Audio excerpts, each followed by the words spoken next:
تراوی میں ایک سانس میں سورہ فاتحہ کا پڑھنا، تراوی میں امام صاحب کا سورہ فاتحہ ایک سانس میں پڑھنا کیسا ہے؟ محمد صاحب پشاور سے۔ اگر ایک سانس کی بات نہیں ہے، سورہ فاتحہ ایک سانس میں پڑھنا بھی جائز ہے۔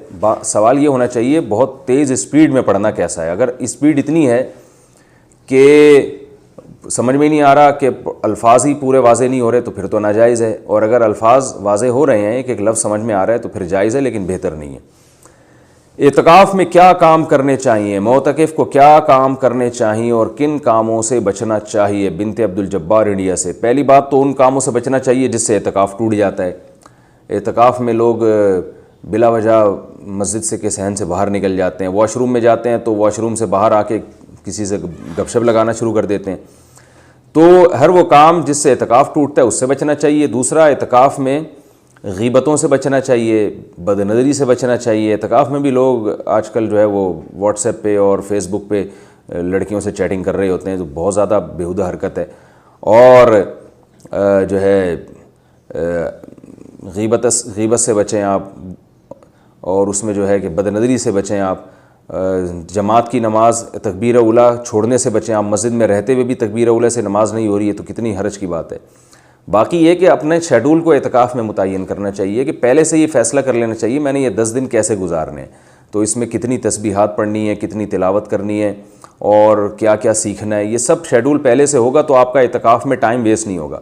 لوگوں کو پتہ ہی نہیں ہوتا، جانے کے بعد سوچ رہے ہوتے ہیں ہم نے کرنا کیا ہے، تو سوچنے میں 5 دن گزر جاتے ہیں، پھر 5 دن کے بعد خیال آتا ہے کہ 5 رہ گئے تو اب کیا شیڈول بنانا۔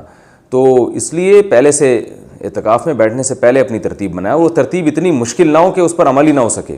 ایک صاحب نے اپنا مجھے شیڈول بتایا اعتکاف کا، اتنی تسبیحات، اتنی تلاوت، میں نے کہا بھائی یہ چلے گا نہیں، 2 دن کے بعد آپ خود ہی چھوڑ چھاڑ کے بھاگ جائیں گے۔ تو احب الاعمال ما داوم علیہا صاحبھا وان قل، حدیث میں آتا ہے اللہ کو سب سے زیادہ وہ عمل محبوب ہے جو تھوڑا ہو لیکن پابندی کے ساتھ ہو۔ تو تسبیحات رکھیں، تلاوت رکھیں، اور سب سے بڑی بات یہ ہے کہ یہ فیصلہ کریں کہ بھئی اعتکاف میں ہم نے گناہوں سے توبہ کرنی ہے۔ جب ہم 10 دن بعد مسجد سے نکلیں گے، یا خواتین جو اعتکاف کے کمرے میں بیٹھتی ہیں، ہم جب 10 دن بعد اعتکاف ختم ہوگا تو ہمارے اندر چینجنگ آنی چاہیے، کوئی نہ کوئی گناہ ہماری زندگی سے ختم ہونا چاہیے۔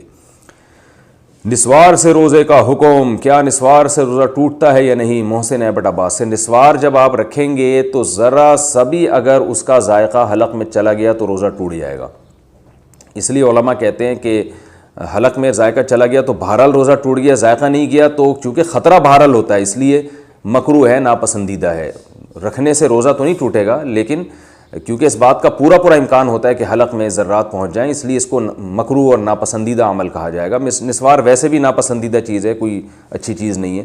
ہر نشے کی چیز جس میں بھی اس طرح کی کوئی وہ وقتی طور پر انسان کو ریلیکس کر دیتی ہو، یہ ساری چیزیں صحت کے لیے نقصان دہ ہیں، تو ناپسندیدہ ہیں، تو روزے میں اور زیادہ ناپسندیدہ ہے، لیکن حرام نہیں کہہ سکتے۔